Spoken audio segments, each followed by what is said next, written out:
O rim, ele trabalha responsável pelo filtro do teu sangue. E o que estava indo no meu sangue? Cortisol, dor, estresse. O meu rim paralisou de tanto estresse.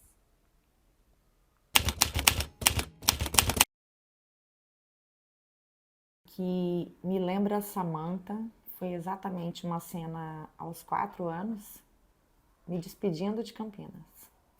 Ali eu acho que a vida da Samantha começou a fazer sentido. A lembrança que eu tenho é que aos 4 anos a gente estava naquela cena de filme, no banco de trás, eu e meus irmãos, vendo a família falar tchau e a gente também se despedindo da família. Devido a uns problemas do meu pai, eles decidiram mudar ele com a minha mãe e sem preparar, porque não tinha um preparo, né? A geração em que nós fomos criados não tinha um preparo. E hoje a gente está começando a se preparar para preparar os filhos, mas não fomos preparados. Então colocaram a gente simplesmente dentro do carro, com malas, o que coube lá dentro, e o destino era uma cidade que a gente nunca tinha ouvido falar. E seria uma temporada de início. Mas diante de uma cidade de interior, né, era mais fácil para criar os filhos, assim meus pais viam, a gente foi se adaptando, né? E a gente foi para Minas, Passos. Meu pai tinha alguns parentes lá e a temporada lá seria para uma experiência e deu certo. E eu fui criada lá. Fui criada na cidade de Passos, a gente vinha para Campinas a passeio. E a gente não tem uma consciência, mas a questão de não ter um preparo para uma mudança gera um trauma muito grande. Porque a gente vinha para cá, a gente reunia com os primos, os tios, e era coisa de, no máximo, 10 dias que a gente tinha esse tempo para passar com os tios. Então ali acontecia coisas maravilhosas, como também aconteciam coisas muito traumáticas, né? Porque o que tem que acontecer, acontece. E eu lembro de cada vez que eu vinha para Campinas, o acolhimento com a família materna, eu era a única neta mulher. Então eu era um bibelô. Eu era cuidada como se eu fosse uma joia, uma pérola. E eu tinha que dividir o tempo aqui com a família paterna. E devido a minha mãe não ter um bom relacionamento, ela tinha um relacionamento de rejeição com a família do meu pai, eles rejeitavam ela, nós automaticamente filhos também éramos rejeitados. Então, deu um certo tempo, por volta de uns 8, 9 anos, a minha mãe começou a perguntar se eu queria ir para casa da minha avó. Mas eu tinha relacionamento bom com as primas, então eu queria. Então eu ia sempre com meu pai. E quando meu pai ficava à vontade no meio dos irmãos, nós filhos ficávamos vulneráveis longe dos olhos das mães. O que eu sofri emocional, eu não desejo para o meu maior inimigo. As irmãs, para ser mais exata, a irmã do meu pai, ela me batia, ela puxava meu cabelo, com um simples ódio do mundo em falar para mim: apanha calada, porque se contar, eu bato na sua mãe também.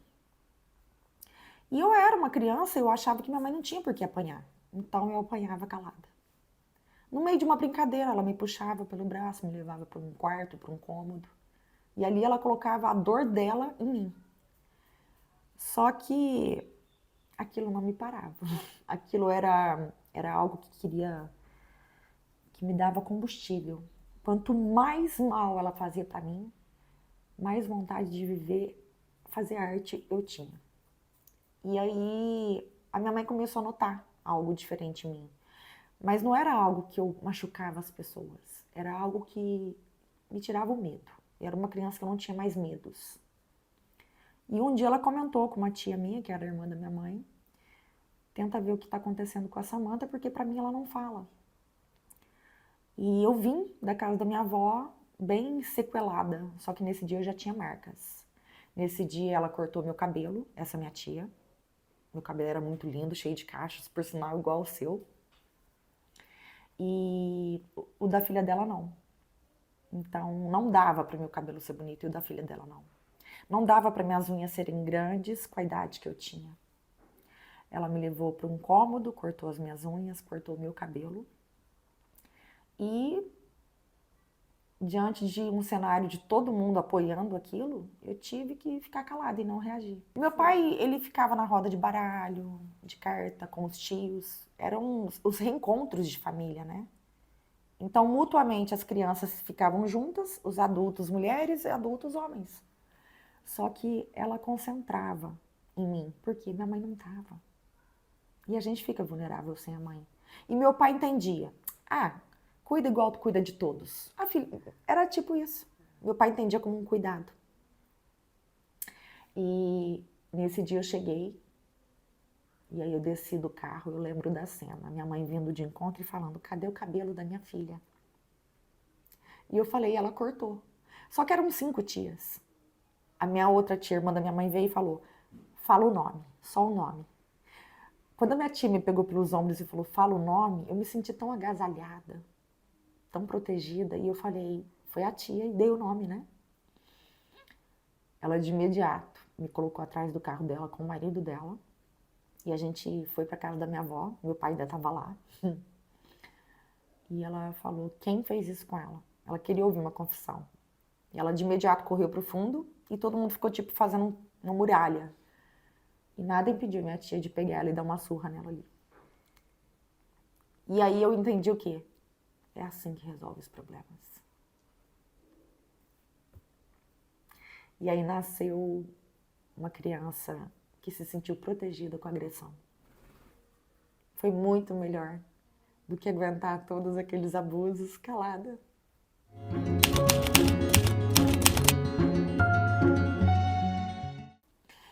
E eu era criada em Minas. Minas é um lugar pacato. Bem interior. E comecei a estudar numa escola muito renomada. Meu pai conseguiu uma vaga com o patrão dele. O patrão dele falou, vamos colocar os seus filhos lá. Eu preciso falar o nome porque essa escola realmente merece. Venceslau Braz. Era uma escola que ela não só ensinava o alfabeto, ela ensinava bons modos, a ética, comportamento, hino nacional. Então, eu me sentia muito à vontade. Eu me sentia num lugar poderoso. Mas eu ainda ia encontrar pessoas que fossem repetir os mesmos traumas da minha tia. Eu era a menor da sala, em estatura, falando-se de tamanho. E cidade de interior, todo mundo se conhece, todo mundo sabe quem é rico, quem é pobre. E eu comecei a sofrer o bullying por ser a filha do pobre. O que me deixava de fusca, com a roupa suja de poeira, marceneiro. E por incrível que pareça, ele era o homem que fazia os móveis de todos os pais que estavam ali, né? Mas estava tudo bem.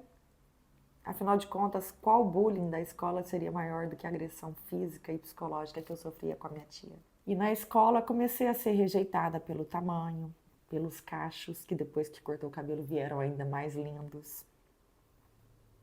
E as professoras tinham um certo mimo com a pequena.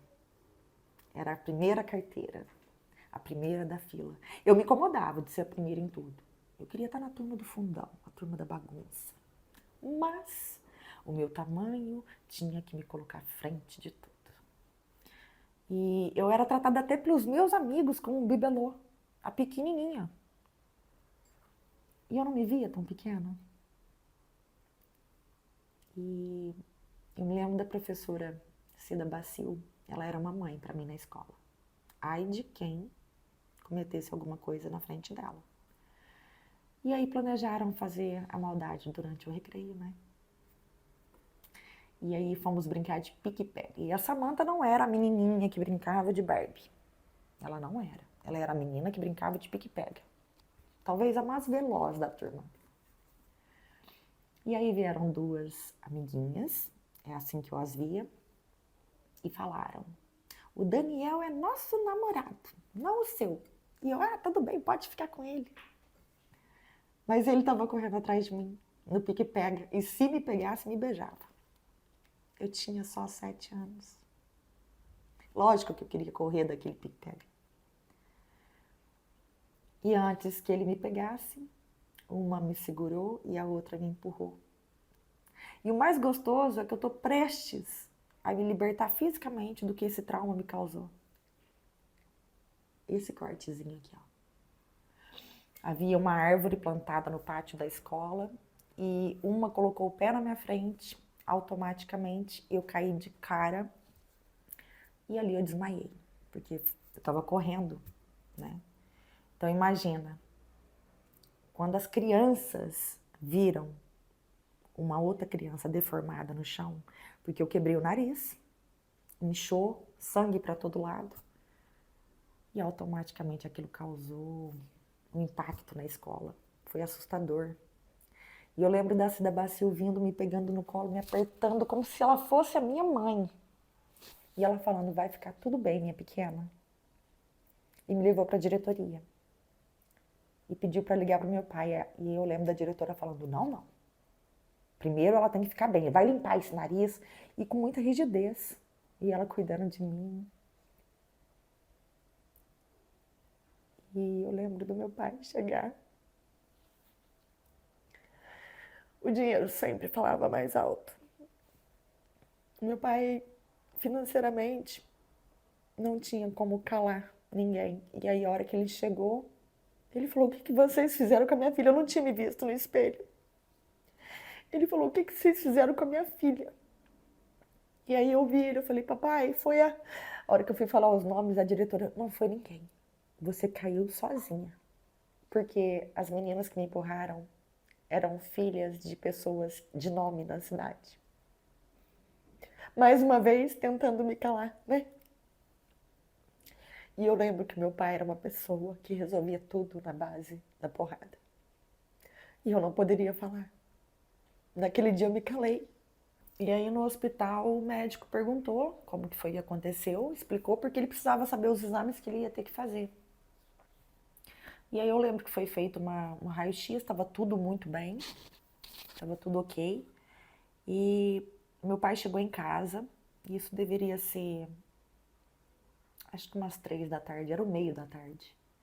E ele me deixou e falou para minha mãe, tenta descobrir o que aconteceu. E foi beber. E aí ele voltou bêbado.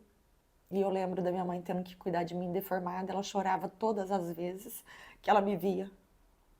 Porque a filha dela estava sem dente, com o nariz quebrado.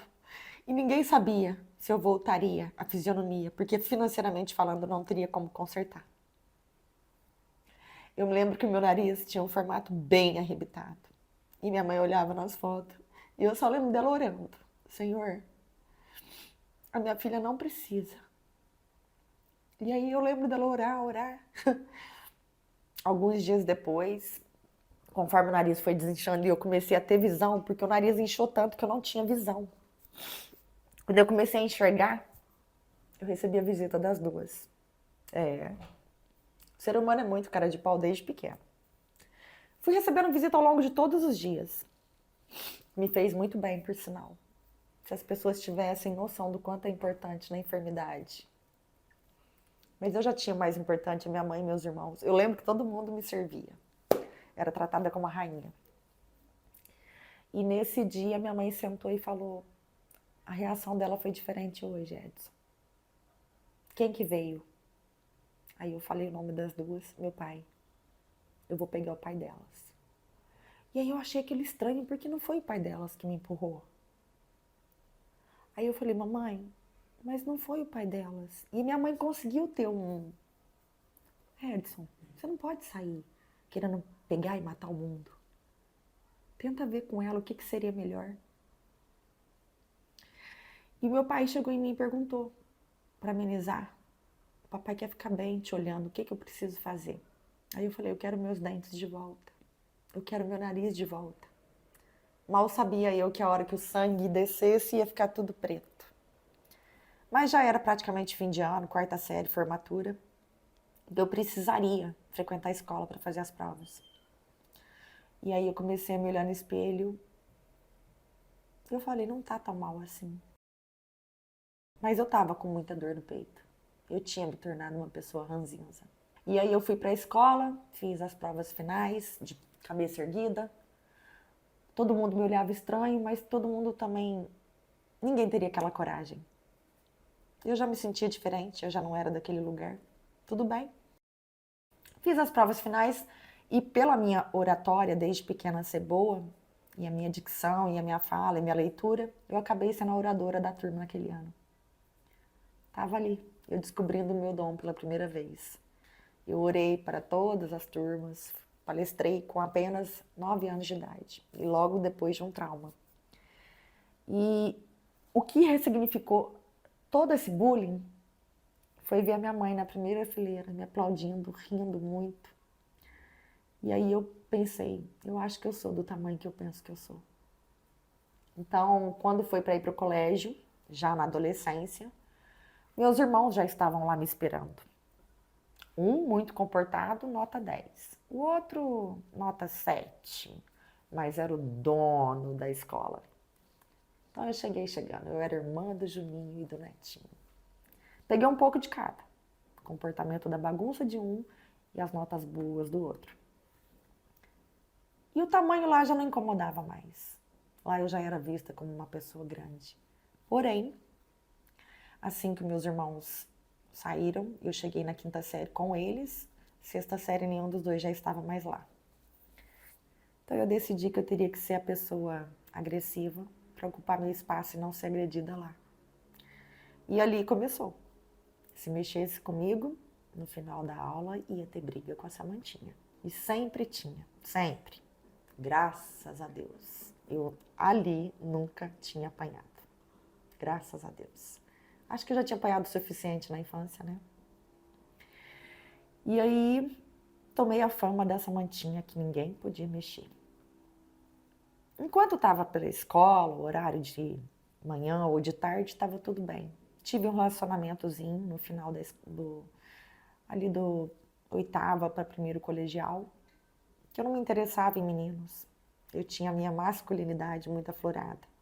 Inclusive, minha mãe teve dúvidas. Começou a acreditar que eu poderia, né, ser homossexual. E não, eu só era uma menina que tinha que ter as travas masculinas bem realçadas para me proteger. Uma hora pelo tamanho, outra hora pelo abuso físico, emocional, ou até mesmo por rejeição. Eu não aceitava ser elogiada. Não aceitava. Por ter um corpo muito bonito, chamar atenção, eu via aquilo como uma tentativa de abuso. Eu não aceitava elogios. E aí eu era arredia e arrumava brigas. Algumas meninas tinham inveja. Eu não aceitava como inveja, aceitava como rivalidade. Elas queriam ocupar meu espaço. E o meu espaço ninguém vai tomar. E assim fui. Até que um dia, numa festa da boate, que aí já era de noite, não tinha nada a ver com o colégio, eu já não estava de tênis, eu estava de salto. Eu estava com roupa para curtir. E eu andava com meninas masculinizadas assim como eu. E a gente indo embora da boate, me empurraram no chão de costas e ali me agrediram. Eu apanhei sem saber o motivo. Mais uma vez. Meninas? Uma menina. Ela me pegou de costas, me empurrou e eu tava de salto, não tava preparada e ali ela começou a me chutar. E as minhas amigas lá na frente, porque elas tiraram o salto. Eu queria ir embora no salto. Só por isso. E aí quando elas olhou para trás, elas correram e falaram, levanta e bate nela, senão você vai apanhar da gente também. A minha turma ninguém podia apanhar.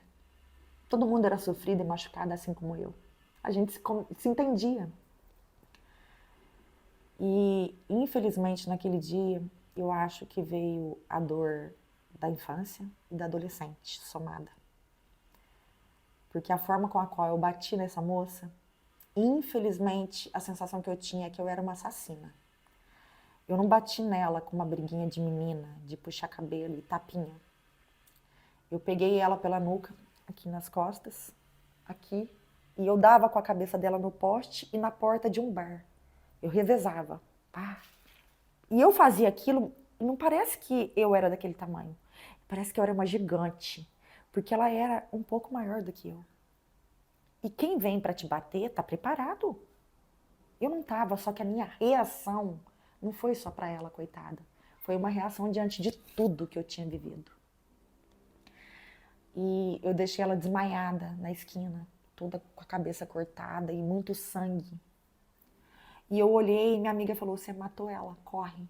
A minha amiga, elas ficaram comigo ali, do meu lado. Só que depois do que a gente viu ela caída no chão, aberta, e muita gente vendo a cena. E o incrível é que enquanto eu batia nela, todo mundo gostava. Todo mundo falava, uau, ela é forte. Olha, ela parece o Popó. Todo mundo incentivava a violência. E aquilo realmente foi me fazendo... E ela não teve reação. Ela caiu e eu não esperei para ver. Fui embora. E fui embora muito mal, mas pessimamente mal, porque eu queria saber como que ficou. E aí, quando eu cheguei em casa, eu tinha alguns arranhões, né? Enquanto ela me bateu, eu tava sem o brinco, com a roupa rasgada, e tinha sangue. Porque a hora em que ela me chutou no chão, chutou minha boca, mas eu não senti dor. Enquanto eu apanhei dela, foi incrível. E minha mãe falou, quem fez isso com você? Eu falei, mãe, não queira saber. Eu quero saber o que eu fiz com a pessoa. Ela, é assim mesmo, todo mundo te bate. Eu falei, não, mamãe, dessa vez eu reagi. Porque as briguinhas da escola, não dava tempo de machucar. Tinha alguém, um diretor, tinha alguém para apartar. Mas essa briga, ela foi marcante. Passado 2 dias, minha mãe com muito medo de uma retaliação, sem saber quem era, a gente encontrou ela num restaurante, toda debulhada, muito machucada. E eu assustei, porque eu vi, né? Eu falei, mamãe, sabe a moça da briga? Ela, sei, é aquela. Meu pai falou, que briga? Aí minha mãe, Edson, foi contar. Aí ele, é isso, filha, é assim que tem que ser. Então, assim, eu nunca tive alguém para me frear. Eu só tive pessoas para acender a chama e jogar pólvora, álcool, para incentivar eu a ser aquela pessoa agressiva e violenta. Não tinha espaço no meu coração para amar alguém que fosse diferente ou calmo, para acalentar meu coração. E aí a vida decidiu que ia me parar da pior forma.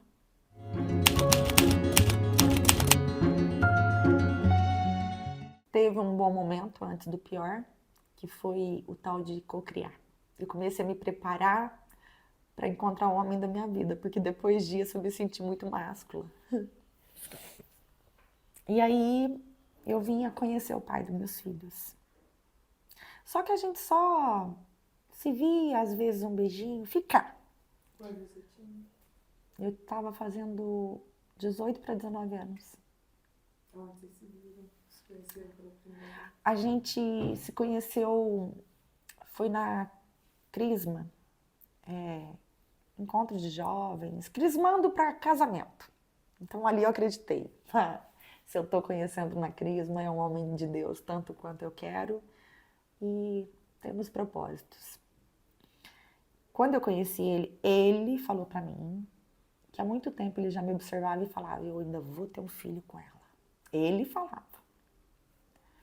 Mas eu não acreditava em si naquela promessa de amor. Eu acreditava em viver o amor. Eu era muito intensa. E estava guardado dentro de mim um sentimento para alguém. Um sentimento de, chega, não vou me preocupar mais em me defender. Só que, talvez com a nossa imaturidade, eu não sabia distinguir que a gente não pode se relacionar com alguém que compete. Eu acreditava que tinha que ser com alguém que queria as mesmas coisas. E ele queria se destacar no mundo das meninas, ele queria ser o melhor. E eu queria o que era melhor para mim. E eu decidi que eu ia lutar por ele. Só que, diante da fama, nenhuma menina quis bater de frente. Ele naquela coisa de querer chamar minha atenção. Ele queria testar o quanto eu amava ele. Afinal de contas, eu nunca tinha tido um namoro. Ele estava certo em não querer, né, tentar algo comigo. Eu era a menina que brigava com todo mundo. Eu era a menina que nunca tinha tido um namoro. Então ele precisava saber E assim, eu pensei, eu vou lutar o quanto eu posso. E um dia eu perguntei pra ele. Falei, olha, a gente vai namorar ou vai ficar assim? Ele falou, eu tô muito novo pra namorar. Eu preciso viver um pouco mais. Eu falei, não, tudo bem, porque vai ter o show da banda que eu mais amo. E eu vou embora com eles, da cidade. Não quero ninguém falando que não foi avisado. Não só ele, mas a cidade toda riu, inclusive a minha mãe. Mas eu preparei as malas.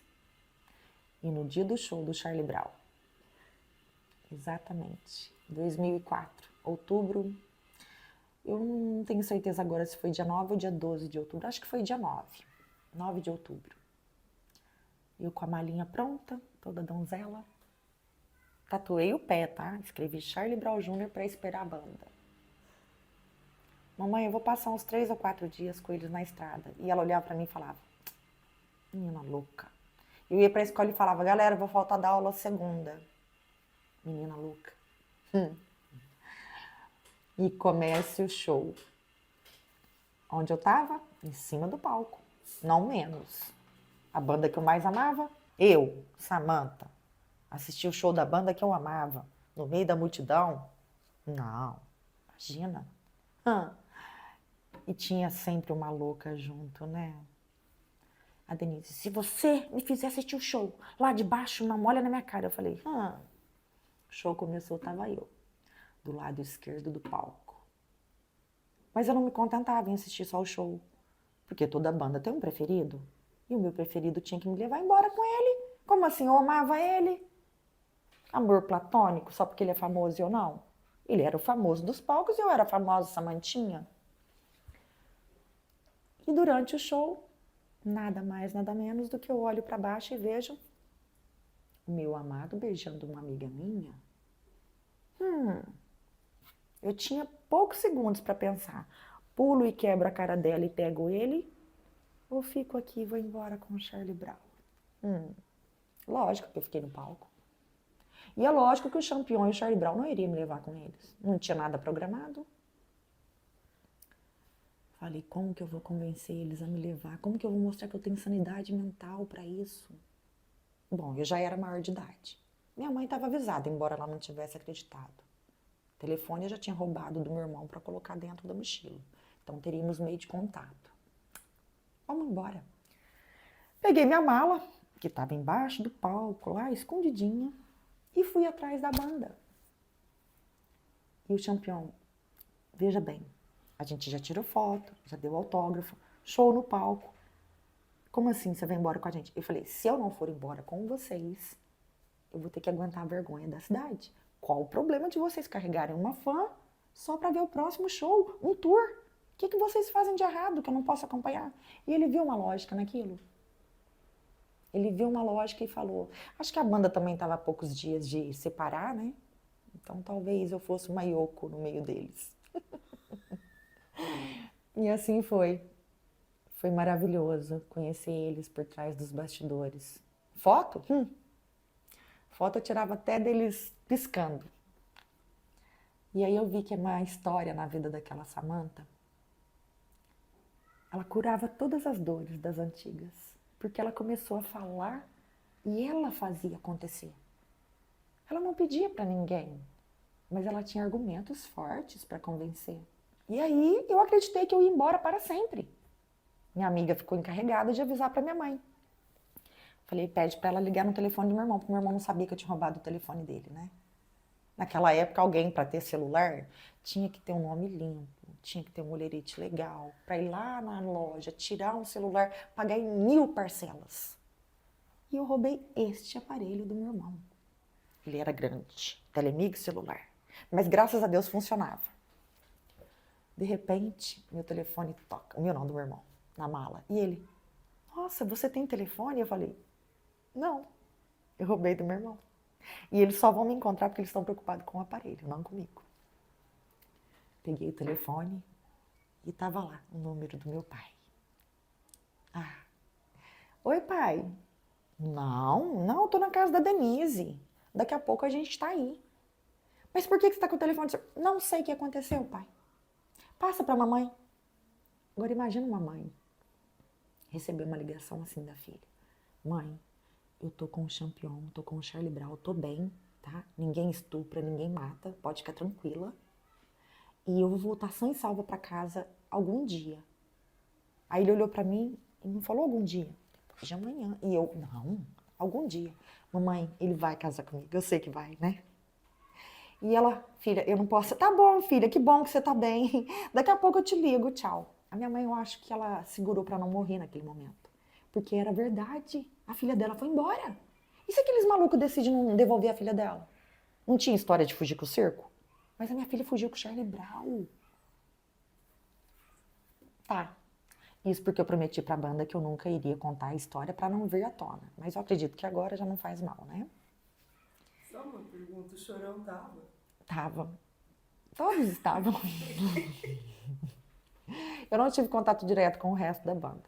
Eu fiquei sendo a companheira do Champion. Afinal de contas, eu queria ele, né? Enfim, foi esse dia, esse fato, ele fez eu entender que as coisas só são sonhos enquanto estão no seu pensamento. Porque depois que vem pra tua boca e pra tua ação, tudo acontece, de bom e de ruim. E eu me lembro que depois que eu voltei, a minha mãe tava toda... Fazia 3 dias que ela tava sem comer. O tempo que eu fiquei lá, ela ficou sem comer. Digamos que ela fez o jejum de volta, né? E pra mim entender que eu tinha que ir embora. Tava tudo lindo. Ele falou, vou pagar o ônibus pra você. Eu falei, lógico, se não pagar o ônibus eu vou embora com você. Não tem da onde cair morta. E ele falou, a gente vai se ver de novo. E na época era Messenger, alguma coisa assim. E eu entendi que ele já era meu namorado, tá? Voltei toda posuda pra cidade. Ninguém ia pegar baba do Champion. E eu não me importava com mais ninguém. E eu fui mais respeitada por outro lado na cidade, porque eu não era tão maluca assim, né? Só que o pai dos meus filhos pensou, agora ela tem um certificado diferencial, vamos ver se ela não vai ficar com ninguém. E aí ele cedeu. E o fato dele ceder diante de tantas meninas, eu ser a número 1, me fez querer lutar por ele como nunca. Meu Deus, como eu amei aquele homem. Pensa num homem lindo, forte, presença. Eu não imaginava mais. Porém, eu tinha que esperar ver como que ia ficar a minha história com o Champion. Mesmo que fosse platônica, já tinha acontecido algo e não era da minha cabeça. Passado uns tempos, isso foi em 2004, final do ano de 2004. O destino tinha algo mais pra mim. Abril, havia uma festa numa cidade vizinha e como eu não namorava ele, a gente só ficava, eu tinha os finais de semana que a gente não estava junto e eu tinha que mostrar pra ele que tanto faz. Fui passear com 2 amigas no rodeio da cidade de Paraíso. E não era pra dormir, era pra voltar. Minha mãe não estava esperando que eu dormisse. E eu falei pra ela que eu ia dormir e ia voltar no domingo à noite. Só que na madrugada, quando a gente chegou pra dormir, eu tive um pesadelo do meu telefone tocando. Detalhe, eu sempre fui muito intuitiva e sensitiva. Só que eu nunca dei atenção pra isso.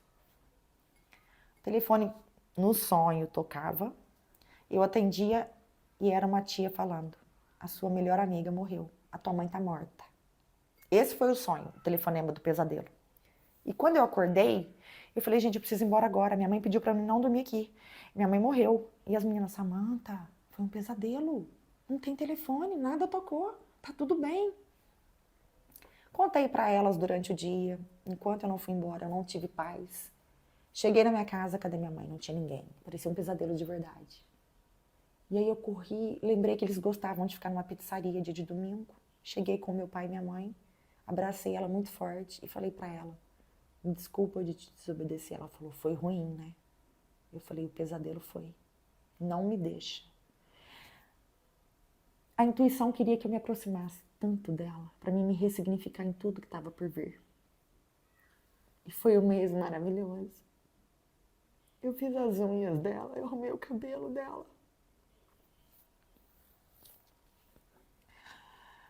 Passamos o Dia das Mães juntas, meu aniversário. 15 dias depois, ela foi tomar banho e eu fui pra esquina sentar com os amigos. Eles iam embora, ficava na minha casa. E aí, na hora que eles iam embora, ela gritava e eu voltava pra dormir. Me lembro dela me chamar e eu esperei meus amigos irem embora, o Henrique e a Denise, e fui pra minha casa. Cheguei lá, eu vi a luz do banheiro do fundo, onde ela gostava de tomar banho. A pressão do chuveiro era mais forte. E fui me deitar. E ela sempre passava no meu quarto antes de ir deitar. Nesse dia ela não passou. Eu acordei com meu pai gritando: cadê a sua mãe? Será que ela fugiu de mim? Ele tava ainda meio bêbado, porque ele chegou bêbado e foi dormir. Eu falei: não, papai, ela morreu. Foi isso que eu falei pra ele. Porque naquele momento que ele chegou, eu senti o que eu senti com o telefonema de um mês antes. O incrível é que veio aquela força. Aquela força que você não sabe de onde vem. Fui surpreendida com uma força. Meu corpo me levou para essa casa do fundo, que ela tomava banho. E não tinha maçaneta do lado de fora. Era a forma que a gente se trancava. Só quem estava dentro abria. E ele ficou: nega, nega. E eu bem louca. Cheguei no quarto e falei: Neto, acorda. Acorda, Neto, meu irmão. Por sinal, não estava falando com ela, tá? Levanta e me ajuda a abrir a porta do banheiro, a mamãe tá morta. Assim que eu falei pra ele. Eu me lembro dele levantando, batendo o peito nas paredes, correndo, e meu corpo foi de novo. E ele e meu pai tentando se debater como abrir a porta. Eu lembro de uma faca no chão que a gente usava ela. Eu atravessei a maçaneta, virei, entrei, o box fechado. O chuveiro estava desligado. Eu abri o box e ela estava caída, assim. Morta. Gelada. Ela teve um AVC, um derrame cerebral. Ela tinha apenas 40 anos. E nenhum dos dois teve força para colocá-lo de pé. Um, talvez pelo peso na consciência de não estar conversando por uma briga boba de filho e mãe. O outro, talvez por não ter dado o que ela precisava. E eu olhava e falava: o que você está fazendo comigo? Como que vai ser sem você? Era tarde. Eu me lembro de correr para casa de uma vizinha que era enfermeira. Eu gritava a ela, isso era 2 da manhã. Eu gritava a ela e falava: Vanessa, você precisa salvar minha mãe. Ela se trocou, ela foi lá. E aí veio a notícia de que minha mãe havia falecido. Eu tive que pegar o telefone e ligar para as pessoas importantes da nossa vida e explicar o que estava acontecendo. Adivinha quem foi a primeira pessoa que eu liguei? O pai dos meus filhos. Foi incrível como que a dor de perda me jogou nele. Eu já não queria mais saber de Charlie Brown. Eu já não queria saber de aventura. Eu queria alguém para me apertar forte. Porque eu olhava para meu pai, ele também queria alguém para apertar ele forte. Eu olhava para meu irmão, ele também queria alguém para apertar ele forte. Coitado. A irmã dele atendeu e eu falei: pede pro seu irmão vir, porque eu só preciso dele me abraçando. Eu acabei de perder minha mãe. Eu saí acordando as pessoas às 2 da manhã para explicar uma dor que era minha.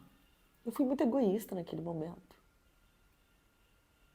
Mas eu aprendi. O tempo me ensinou. E aí, até que chega a ambulância com os bombeiros para levar ela, ele também tinha chegado. Ele não tinha a menor estrutura. Fazia 1 ano que ele tinha perdido o pai. E eu vi nele que ele não tinha a menor estrutura para aquele momento. Ele não sabia o que falar, o que fazer, tremia. Mas ele estava ali. E para mim isso bastava.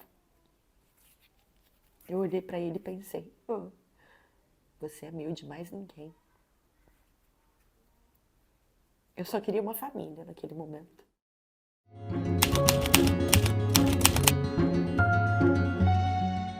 E aí, eu não imaginava que transar algumas 2, 3 vezes poderia gerar uma gravidez. Depois de 2 meses, eu e ele já estávamos muito conectados. E assim foi. Em maio, dia 27 de maio de 2005, eu perdi minha mãe. Dia 9 de outubro, eu estava com um teste de gravidez positivo nas mãos. Fazia só 5 meses. Mas tudo bem, 4 meses, né? Vamos enfrentar essa.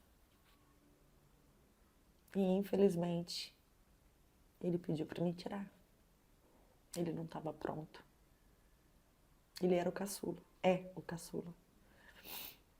Eu também. Mas eu também não estava pronta. E eu pensei em tudo, menos tirar.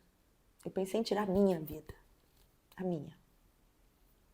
Assim que minha mãe morreu, eu ficava estudando uma forma de tirar a minha vida. Porque eu via meu pai bêbado, meu irmão brigando com meu pai, meu outro irmão já estava bem com a namorada. Olhava para o mundo em volta e eu falava, acabou. E aí, quando eu me descobri grávida, eu entendi que não acabou. Era um novo começo. Uma nova fase. E eu tinha que ver como que ia ser essa nova fase. Porque tinha tido sentido até ali. Mas depois de perder minha mãe, tudo perdeu sentido. Quando eu peguei o teste nas minhas mãos, eu já estava preparada. Porque eu me lembro que eu peguei o teste positivo e falei, agora eu preciso falar com meu pai e com o pai da criança. Antes de fazer o teste, ele pediu para mim tirar. Depois que eu fiz o teste, ele falou que seria apenas registro, a paternidade, que ele não ia ter nada comigo. E aí eu fui contar pro meu pai dessa forma. E meu pai falou, traz e vamos ver como vai ser. Foi tão bom ter sido acolhida pelo meu pai. Eu ia ter um lugar. Diferente de outras histórias que a gente sabe como funciona. Eu tive o apoio dos meus irmãos. E aí eu fui recebendo apoios. Claro que os amigos de palco, de festa, de balada. Nessa hora cada um seguiu o seu caminho. E até porque eu precisava desse filho. Eu já tinha minha mãe e não tinha medo. Perdendo ela, o que eu iria sentir? Comecei a desafiar a vida. Ia pra show, pegava estrada, carona, caminhão de carvão, faquinha na bolsa, caso alguém tentasse algo. Comecei a viver adrenalina, não era pra mim. Comecei a procurar uma forma de morrer com adrenalina. Por isso que eu falo que desde o primeiro momento que eu descobri que tinha um coraçãozinho batendo, eu queria muito. Eu tinha certeza que aquele ia ser o motivo de me manter de pé. E depois eu entendi que não era uma vidinha. Eu era responsável por aquela vidinha. Eu ia ter que fazer muita coisa para manter aquela vida de pé. Foi aí que eu comecei a pedir para Deus. Tudo bem, mas manda um menino.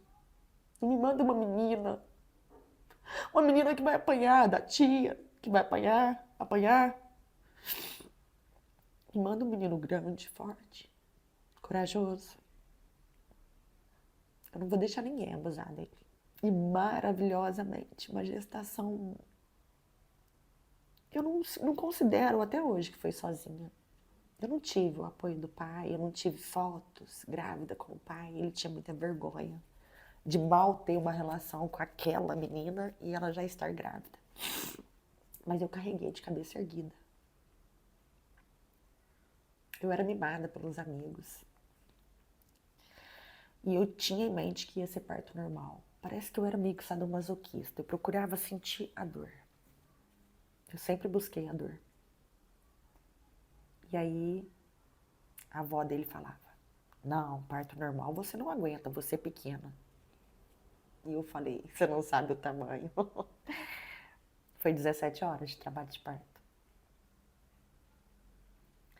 E a hora que ele nasceu, nossa, eu senti ele sair por baixo e crescer uma asa aqui. Pensa numa pessoa que se sentiu grande, lindo, branco. E aí, na hora de ir para a maternidade, para o quarto, ele já parou de chorar. Sofria tal violência, né, obstétrica. Hoje eu estudo e sei. Eu gritava de dor e as enfermeiras falavam. Na hora de fazer, não estava sentindo, né? E eu pedia por um médico para ver se estava certo aquilo, 17 horas. E aí trocou o plantão. A doutora Maria Lúcia foi muito humana. Não, se for normal, ela já está perdendo as forças, tem que ser agora. Aí vieram 3. Uma para tirar, que era a doutora, outra para ajudar a empurrar e outra para orar comigo. E aí sim, foi tudo lindo. Aí a gente foi pro quarto de maternidade e ali tinha quem? Uma maluca que acabou de perder a mãe e um bebê que era dela. E não tinha vovó, a mãe morreu, não tinha vovó para ajudar a olhar. Vô, bêbado, num quarto cheio de mulheres com bebê. Amiga? Acabou.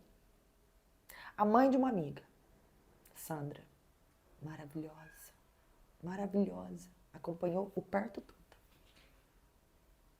E ainda me ofereceu a casa dela pro pós-parto. Eu queria ficar lá e não sair de lá nunca mais, mas não deu. Não deu porque eu tinha que ser mãe, eu tinha que enfrentar um pouco mais de dor. E aí eu decidi ir pra minha casa, onde meu pai sempre chegava bêbado e meu irmão brigava. Eu decidi viver isso. Mas eu acho que meu pai achou que já era hora de parar. E para parar, ele decidiu vir para Campinas.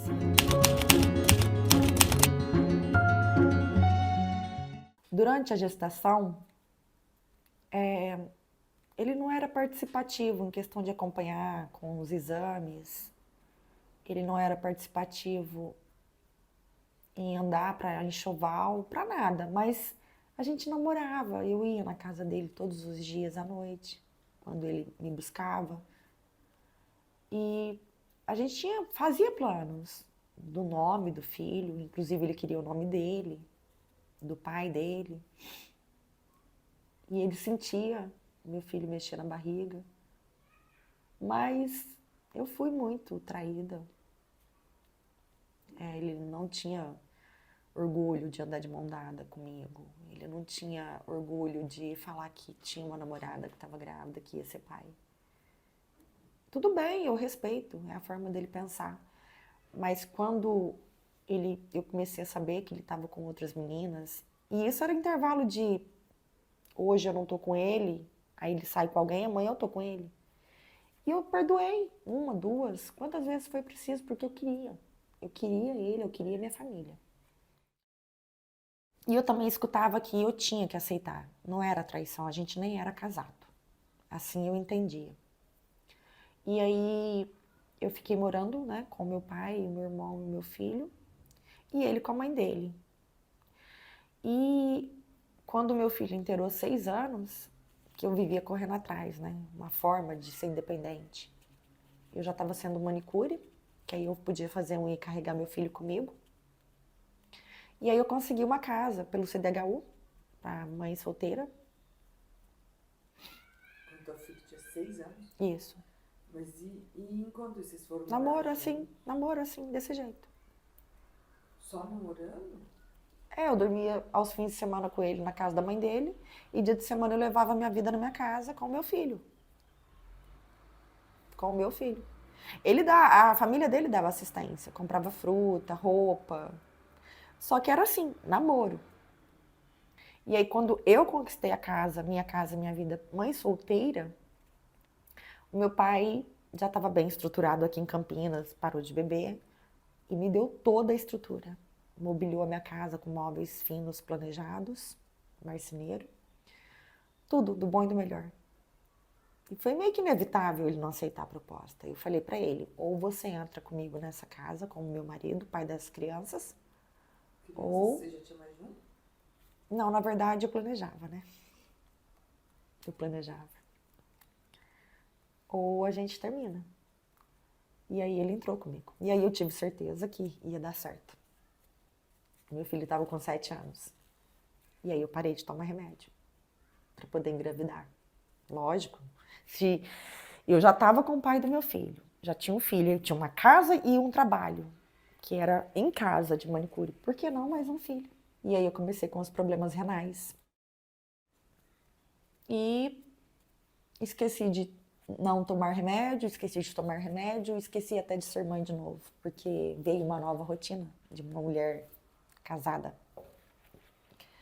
Eu levava a mãe dele médico, acompanhava as irmãs em cada parto que elas tinham, amigos, parente, e final de semana preparava a nossa rotina gostosa e corria com o filho para a escola, mas eu não corria comigo. E então, quando foi no ano de 2017, eu estava com um diagnóstico de que o meu rim estava com falência. E aí eu comecei a ficar doente. Hormonalmente falando, já começou a não funcionar os hormônios, comecei a engordar muito, reter líquido. E aquilo foi me deixando doente da cabeça, começou a ficar ruim. Comecei a internar com frequência no hospital, muitas dores, cólica de rim, igualzinho a cólica de parto. Muitas dores, muitas. Só que nenhum exame diagnosticava o que eu tinha. E aí, um dia eu desmaiei e meu pai ficou sabendo, pediu para um doutor daqui de Campinas me avaliar. Automaticamente, ele curioso com o resultado do exame que eu tinha feito em Barretos, porque na minha cidade ainda não tinha recursos, não tem ainda. Ele falou, vou te levar para PUC porque o seu caso é bem raro. E aí eu comecei a vir tratar em Campinas. E aí eu tive o diagnóstico em 2017 de que eu teria que retirar meu rim. Porque ele estava causando anomalia no outro rim, né? Então se eu tirasse um, haveria chance de viver bem apenas com um. E eu mais que depressa pedi, se Deus tivesse que me colocar nesse sacrifício, eu iria tirar meu rim. Mas para ele me dar um filho antes. Mal sabia eu que a gestação aceleraria o processo de perder o rim, né? Porque era um corpo trabalhando por 2. E viemos a participar também da pandemia, onde eu peguei o Covid, que também ocasionou. E eu percebia que eu passava uma sessão de estresse hoje, amanhã eu estava internada. E depois de internar, eu passava camada, porque eu tomava tramol ou morfina na veia, para conter a dor. E uma pessoa nessa condição não pode ser mãe. Então eu decidi, já que eu ia tirar o rim, você não vai se salvar, colega. Se joga. Eu me joguei para depressão. Porque automaticamente uma pessoa que tem que operar, se salvar, a vida não vai ser a mesma. Então vamos viver como se o mundo fosse acabar. Fumando, bebendo, interagindo com todo mundo. Todo mundo vivia e eu ia junto. E não estava bom, mas era aquilo que tinha para mim. E aqui dentro de mim, eu guardava todos esses medos, inclusive de morrer. E aí, o Rafa veio. No meio dessa loucura. Diagnóstico de tirar o rim. Eu fui pular o carnaval de 2017, voltei muito mal, vomitando, achando que era ressaca. E meu filho, mamãe, vai no médico. Mamãe, vai no médico. Quando eu fui no médico, eu estava de 16 semanas de gestação. O tal de ciclo menstrual durante a gestação, não acredito. Eu estava tendo um sinal, mas não chegava a ser um ciclo. Mas para mim era uma menopausa precoce. Não fui no médico. Quando eu pego o resultado desse exame, 16 semanas, Senhor, o casamento estava pelo fim, porque a gente foi morar junto. E aí eu me tornei a mãe, a irmã dele.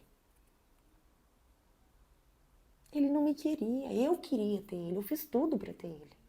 Eu entreguei uma casa mobiliada, um filho criado. Com 7 anos ele foi morar com a gente. Convivia junto? Convivia. Mas o meu filho entendia que era a casa da vovó e do papai. E aqui é da mamãe e do vovô. E aí quando meu pai veio embora, que eu conquistei essa casa, eu achei que podia montar a minha família. Mas não, não.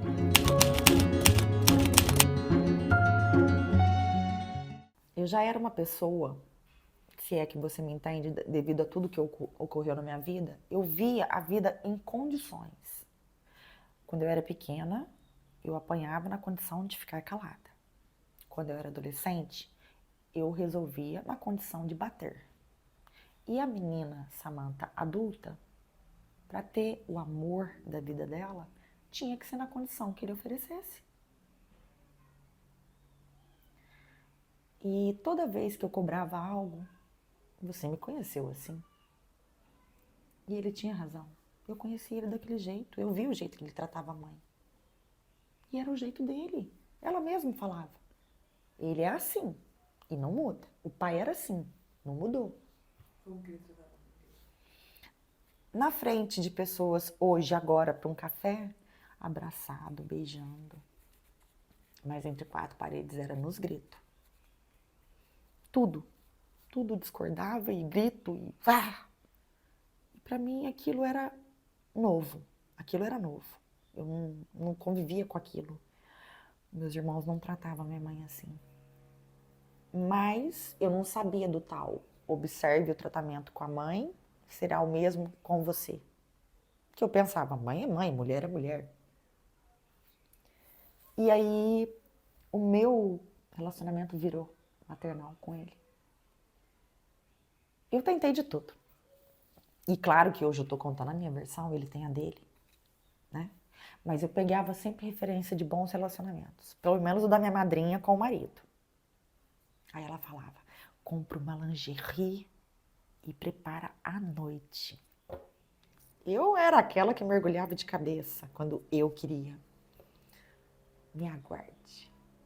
Primeira tentativa com lingerie, ele achou ridículo, inclusive comentou que eu paguei um absurdo. E foi com o meu dinheiro. Tá, não vai ser dessa vez. Eu tento outra.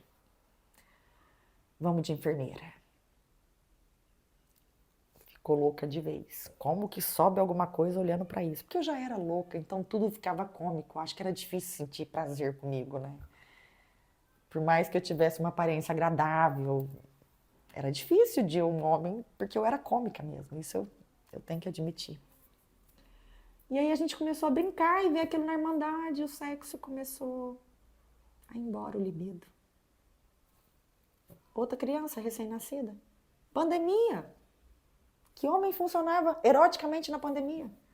Com medo de não dar conta de tratar da família, sem trabalhar. E aí eu vou e pego o tal Covid. Naquela época eu estava bem ansiosa, filho pequeno, tinha certeza que eu ia morrer. Ai, o meu rim, eu vou ter que tirar meu rim. Porque eu já tinha diagnóstico. E depois do Covid, ninguém, tá? Ninguém para me acudir. Dei mamar, porque eu entendi que era ar, não sangue. O leite é sangue. Então dei mamar plena, o danadinho não pegou. Mas o meu atacou o rim, sim. E aí tudo mudou. Criar o Rafa com dor, deixa na avó, deixa com alguém e corre pra UPA, e corre pra UPA, e dor. Muitas das dores eram em casa. Eu só ia quando eu estava no nível 8, aprendi a medir, porque o médico pergunta, nível de dor, aprendi a medir, igual contração.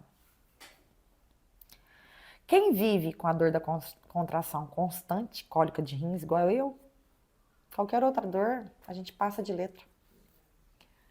E aí eu comecei a levar a sério, porque eu comecei a internar muito, eu era manicure, não estava conseguindo cumprir a agenda, filho pequeno. Pandemia acabou, passou tudo, vamos tentar levar uma vida normal. Muitas pessoas morreram e as sequelas ficou. E aí eu descobri que o excesso de cortisol causado pelo estresse, ele vai ser aplicado em algum órgão. Algumas famílias vai para o neurológico cerebral, outras vai para o cardíaco, coração, outras, no caso da deficiência da minha família, o renal. Biblicamente falando, porque eu estudei em tudo que eu pude, o meu problema, o rim, ele trabalha responsável pelo filtro do teu sangue. E o que estava indo no meu sangue? Cortisol, dor, estresse. O meu rim paralisou de tanto estresse. E aí, em março de 2022, eu decidi que aquilo ia ter que acabar. Com 2 filhos? E daí? Vamos ver o que tem para isso. Quantos anos tinha seus filhos? O primogênito estava com 16 e o caçula, com diferença de 12 anos, 4 aninhos. E eu voltei com tudo a tratar do meu rim. Né? Eu queria entender. E aí o médico me aconselhou a, além de medir a dor, medir o que eu comia, o que eu bebia, o que causava. Então, em março de 2022, depois de 18 anos de relacionamento, larga, volta, porque eu não expliquei que ao longo desses 18 anos juntos, sempre que eu descobria alguma pessoa que ele ficou, ou uma agressão de leve, né, cuspi na cara, assim, foi sem querer, eu tava muito nervoso, um puxão pelo braço, um empurrão, a gente sempre largava. Eu não permanecia no mesmo lugar. E eu achava normal, sim, porque na minha volta, todos os casais eram assim. Então, quando eu ia conversar com as amigas, ele também faz isso comigo. Então tá tudo bem, tolerar agressões. Qual o problema?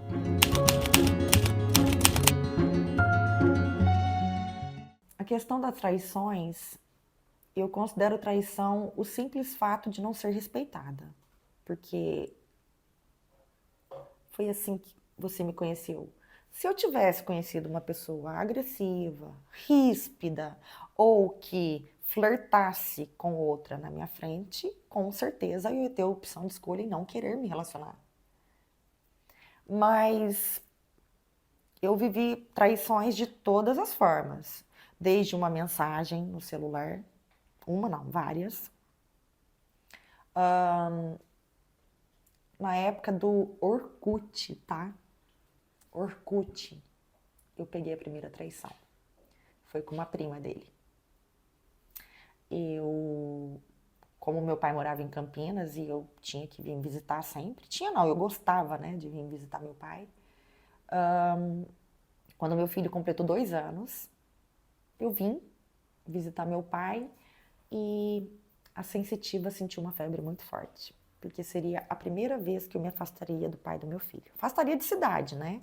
Porque lá mesmo na cidade ele já tinha tido ele ficou com uma pessoa. Era cunhada do irmão dele. Era sempre alguém do vínculo, sempre alguém próximo.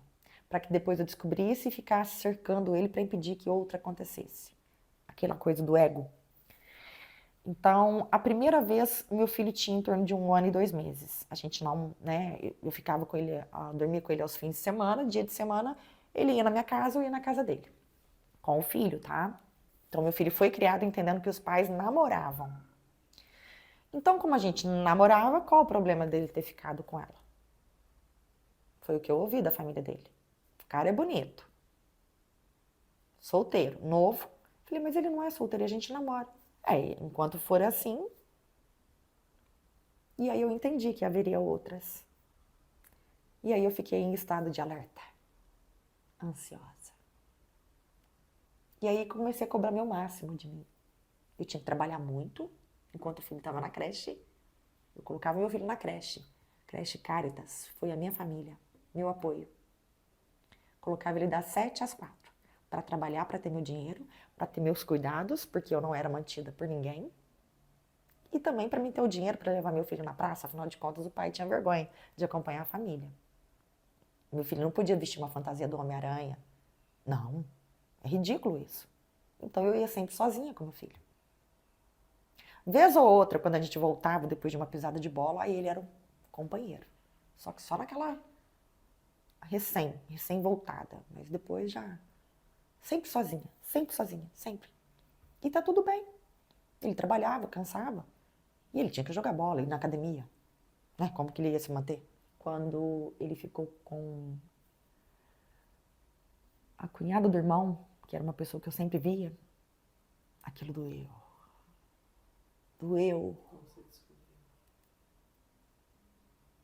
Senti, né? Porque eu tava aqui. Senti, lógico, bonito. Lá, eu aqui. E aí eu cheguei lá na cidade e aí vieram me contar. Não contente, eu fui investigar no celular. E aí eu descobri que nem foi escondido. Foi depois de um show, ele entrou no carro dela e tudo bem. E eu fui cobrar e ele falou, me deixou sozinho pra ir pra lá. Quem me garante que lá você também não aprontou? Você me deixou sozinho aqui, tendo um show, eu ia ficar dormindo te esperando? Eu falei, você teve a opção de ir comigo, ver seu sogro. Ele falou, não, ninguém mandou seu pai mudar. Ninguém mandou você ir pra lá e me deixar aqui. E esteja atenta. Se isso acontecer de novo, eu não me responsabilizo. Eu não sei o que doeu mais, se foi a traição, se foi a rejeição, ou se foi aquela encurralada de uma pessoa que já tinha perdido a liberdade, eu tinha um filho, eu já tinha perdido a minha mãe, perdido o colo. Eu ia querer perder o pai do meu filho, pra ir morar com meu pai, que era frequentador assíduo da zona. Não dá pra ficar nesse desequilíbrio, nessa... Foi onde eu comecei a correr atrás de ter uma casa, uma estabilidade. E aí eu comecei a trabalhar demais. Eu fazia 13 unhas por dia, sentada. Não levantava para ir no banheiro, para beber água. E quando o meu rim estava bom para trabalho, vinha o cortisol, que era de uma briga, de um ciúmes, sabe? A segunda traição foi com uma prima dele. Amigos de infância, cresceram junto. E a gente foi no aniversário, os dois começaram a flertar na minha frente. Eu fui comentar com as irmãs dele, no caso as minhas cunhadas, e elas falaram, você tá ficando doente de ciúmes. E eu era bonita, eu era bem aparentável. Eu achei que eu tava doente mesmo. Só que eu tinha que vir ver meu pai, né? Já tava dando 1 ano de visita. E nessa vinda me deu febre. Febre, porque eu sabia que ele ia me trair. Ele falou que ia trair. Eu não sabia que ia ser com ela. E eu não sabia que ele ia fazer tanta questão que eu descobrisse. Nesse intervalo, entre uma traição e outra, as primeiras, teve a formatura do meu irmão e o enterro da minha avó, a mãe da minha mãe. O enterro da minha avó foi logo em seguida que meu filho nasceu. Eu não vim no enterro para não ser traída. Porque eu ia ficar uns 2, 3 dias aqui. E a dor era a minha avó que tinha morrido. Na formatura do meu irmão, eu não fui, porque ele não queria ir. Então, se eu fosse sozinha, ele poderia me trair. Quando eu comecei a perceber que eu estava me privando de uma realidade da minha vida, eu comecei a vir ver meu pai. Primeira vez eu fui traída. Eu não ia poder evitar a segunda. A minha cabeça falou, vai ver o teu pai. Se o seu pai morre, você vai sentir o mesmo remorso que você está sentindo pela tua avó. E aí, eu vim ver meu pai e eu não conseguia interagir aqui, eu não conseguia curtir a noite, só por conta do meu filho, tá bem, tá respirando, tá vivo. E meu pai chegou no quarto e falou, a gente vai ter que ir pro médico, você tá com febre. Eu falei, pai, relaxa. Foi onde eu comecei a entender que o emocional tem capacidade para te destruir, sim. Então você tem que tratar o psicológico, para ele cuidar do emocional, para o teu físico ficar bem.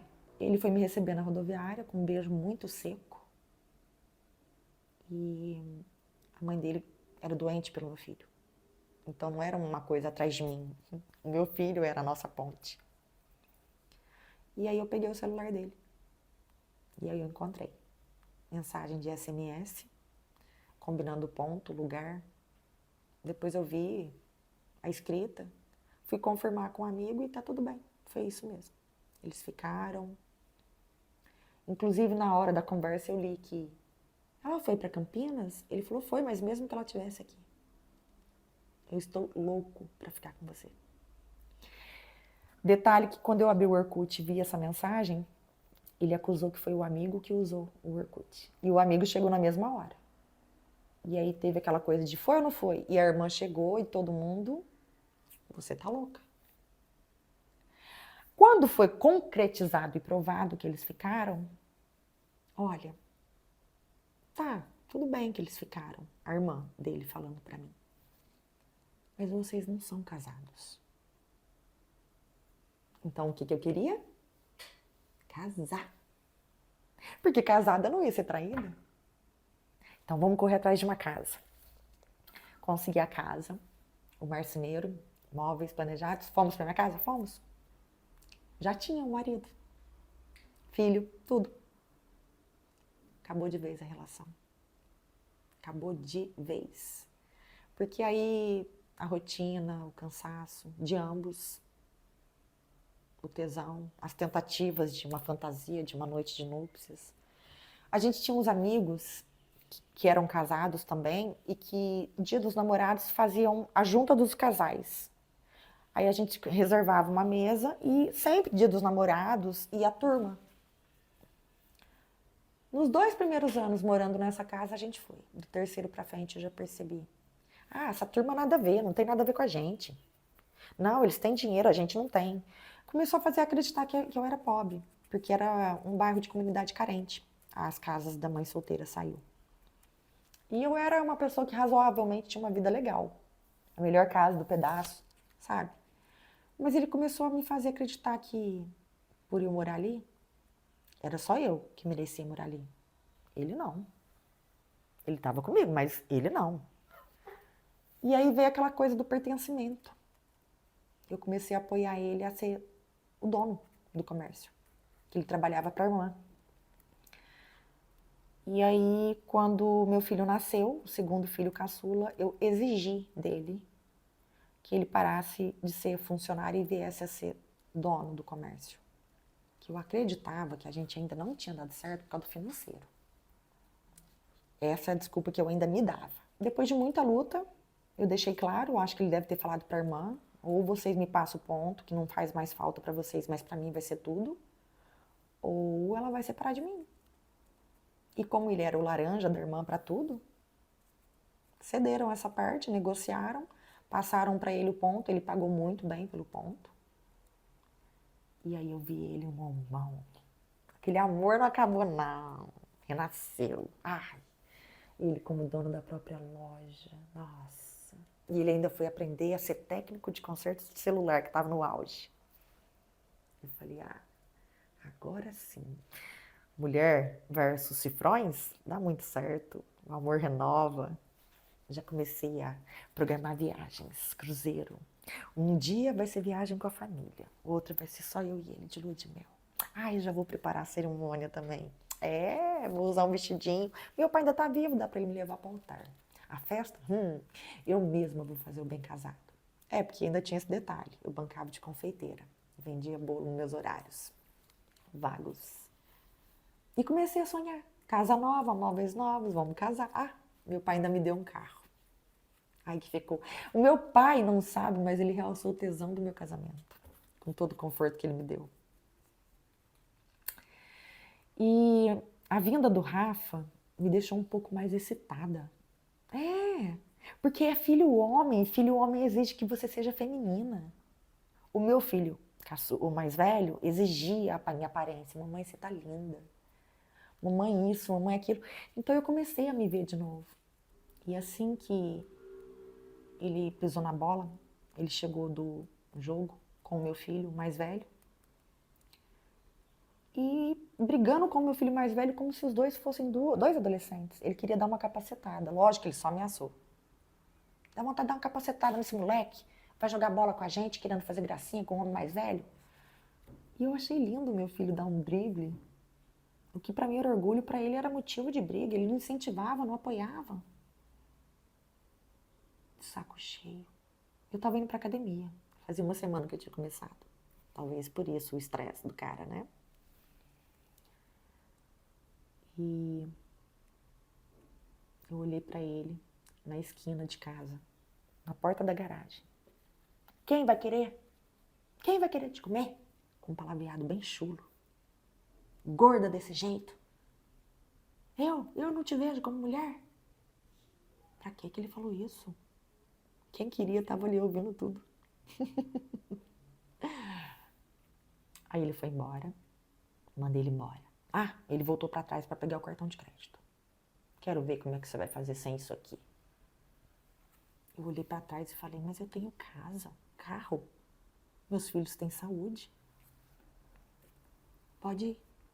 Eu já tinha planejado a separação. Fazia 8 meses que a gente não dormia junto. Porque a última vez que a gente separou, 8 meses antes, a gente voltou com uma condição. Já não era mais sexo, já não era mais nada. O meu filho falou, mamãe, deixa o meu pai voltar, minha avó tá internada. A mãe dele estava bem doente. E aí eu deixei o pai voltar. E o pai começou a dormir no quarto do meu filho mais velho, no fundo. A gente já não dormia junto. E ficou vivendo isso. E eu sabia que não ia durar muito, porque já não tinha mais nada. E eu estava querendo enfrentar alguma coisa. E eu renunciei, eu falei que eu ia cuidar de mim. Comecei pela academia, que não era o certo, a gente não pode começar de fora, a gente tem que começar de dentro. E no dia dessa separação, ele foi embora e eu fiquei chorando, gritando na calçada, porque doía. Doía. Foi 18 anos investindo na pessoa que eu mais amei. Eu fiquei o primeiro mês sozinha, amamentando. Sabia que ele não ia querer pagar pensão, que ele ia inventar um monte de coisa, igual ele fazia sempre das outras vezes. E eu sempre voltava. Ficou um cartão dele pra trás, fui no mercado e me acabei. Fiz feira pra 2, 3 meses, porque eu sabia que ele não ia.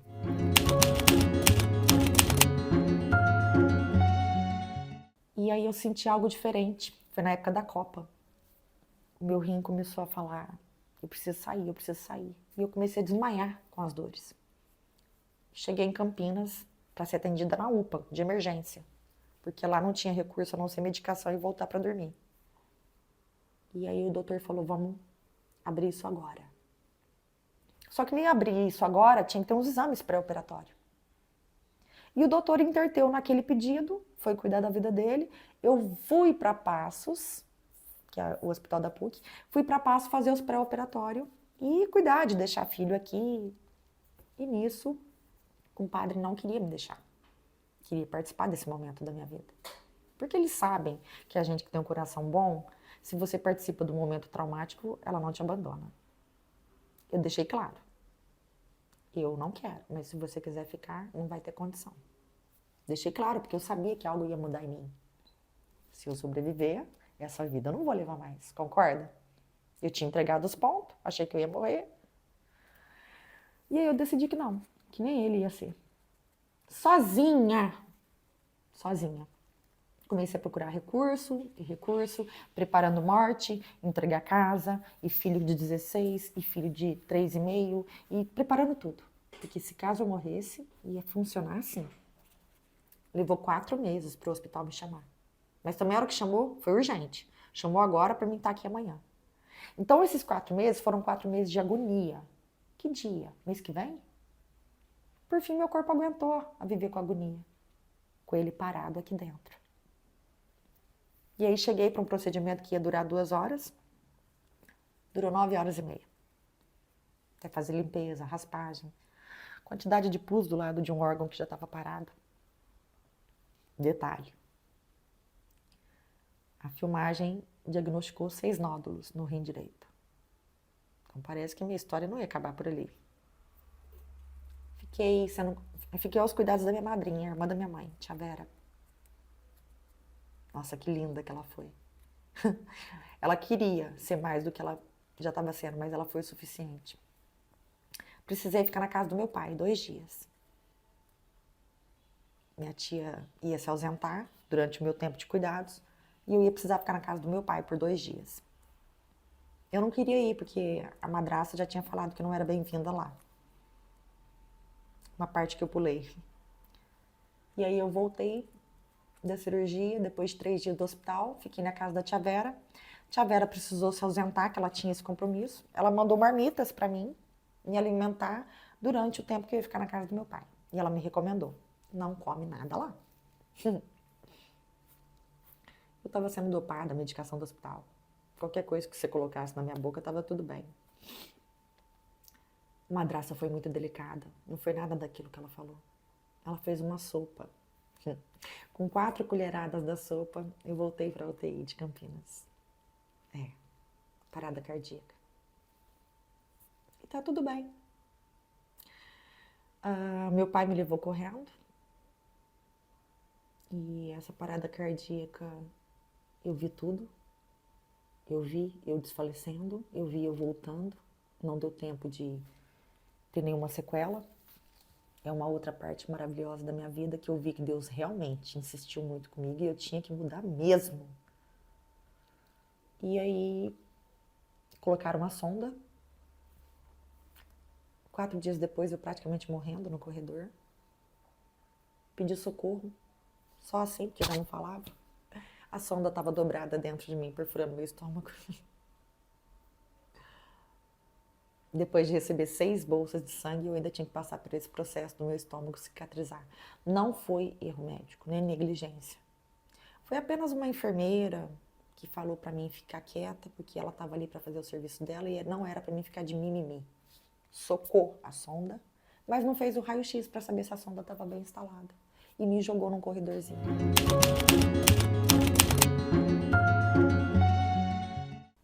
Eu perdoei quem me machucou. Perdoei quem me julgou. E eu tive que estudar para me perdoar. Por quê? Nessa missão, eu conheci vocês porque eu sei que é missão. Vocês ouvem a dor.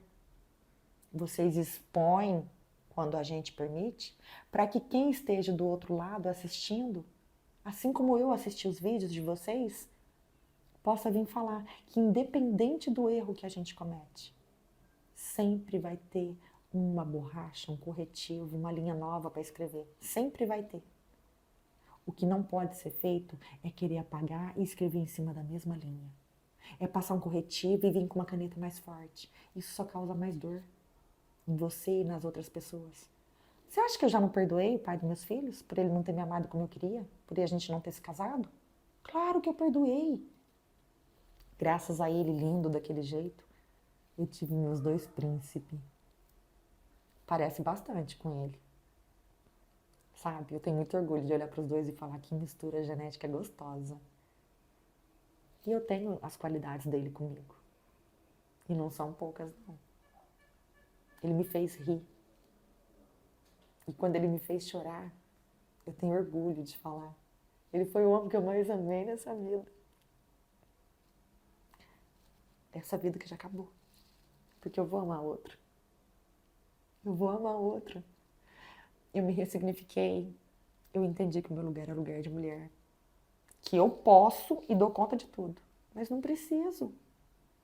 Vai ter alguém para dividir a tarefa 50-50. Vai ter alguém, não vai dividir as contas 50-50. Porque ele vai ser provedor. Eu não vou precisar me preocupar se vai cortar a água ou a luz. E minha missão é essa. É rir de tudo que eu vivi. E uma cicatriz que eu nunca vou querer mexer. Nunca vou querer apagar. Porque quando eu retirei o meu rim, eu retirei um órgão que não filtrava mais nada. Eu retirei tudo de ruim que estava dentro de mim. Mágoa, dor, trauma.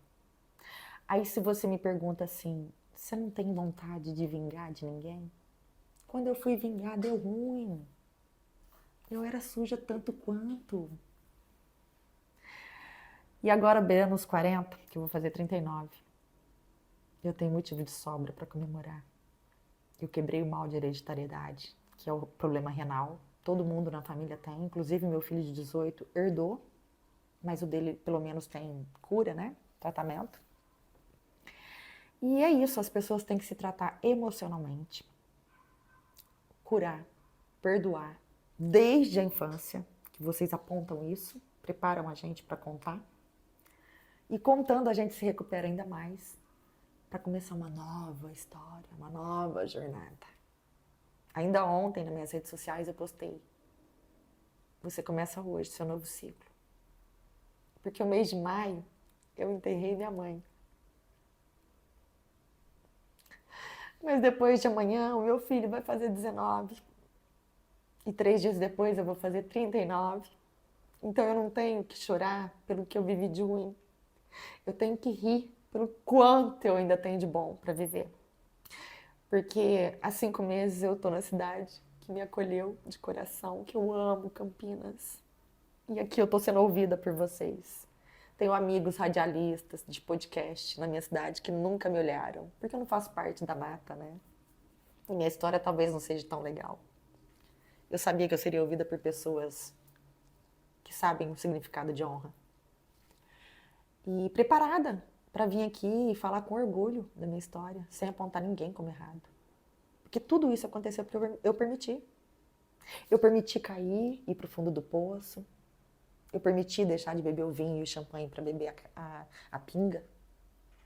Foi lindo me ver no fundo do poço. Porque ninguém fez assim e me tirou. Eu tive que escalar tudo, degrau por degrau. Então eu parei de me vitimizar e não dou atenção para a vitimização. Porque se eu conseguir, todo mundo consegue. Hoje eu tenho um rim a menos. Eu considero que foi um sacrifício de um órgão vital. Mas quando eu fui buscar o resultado da biópsia, sozinha por sinal, porque eu não quis que minha tia fosse comigo, enquanto ela foi tomar banho, eu desci do ponto de ônibus, pesando 47 quilos, fraquinha, com anemia. Cheguei no hospital, Dr. Lucas Cavalheiro, um excelente profissional com a equipe toda dele. Eles não só... Eu falei: doutor, obrigado por salvar minha vida. Ele falou: não, quem salvou sua vida foi Deus e você. Eu só prolonguei os seus dias. E ele tem toda a razão.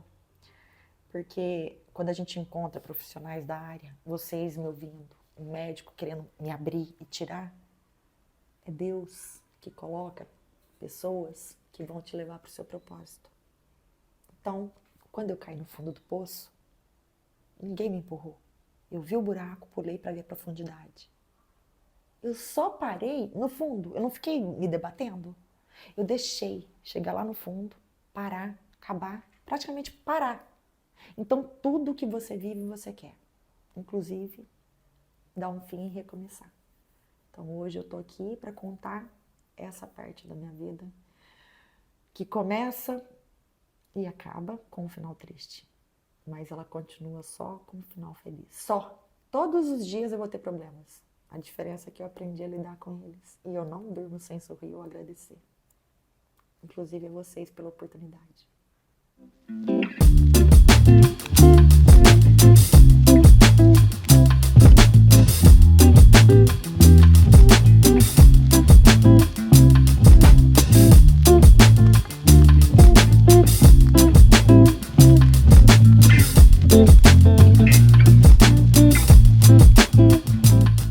E aí, você gostou da história da Samantha? Compartilhe esse vídeo com todo mundo que você gosta. Comenta aqui para eu saber o que você achou. Lembrando que o mundo já está cheio de juízes da internet. Aqui no nosso canal nós prezamos muito por apoio, acolhimento, empatia. Então eu peço que, por favor, seja gentil nas suas palavras. E já sabe, se quiser contar sua história no nosso canal, é só preencher o formulário que está aqui na descrição do vídeo. A próxima história é da Catarina, que se casou com um uruguaio. Enquanto eles moravam no Brasil, estava tudo bem, mas quando eles se mudaram para o Uruguai, ela conheceu ele de verdade. Vocês vão amar a história da Catarina, então já se inscreva no canal e ative o sininho para não perder.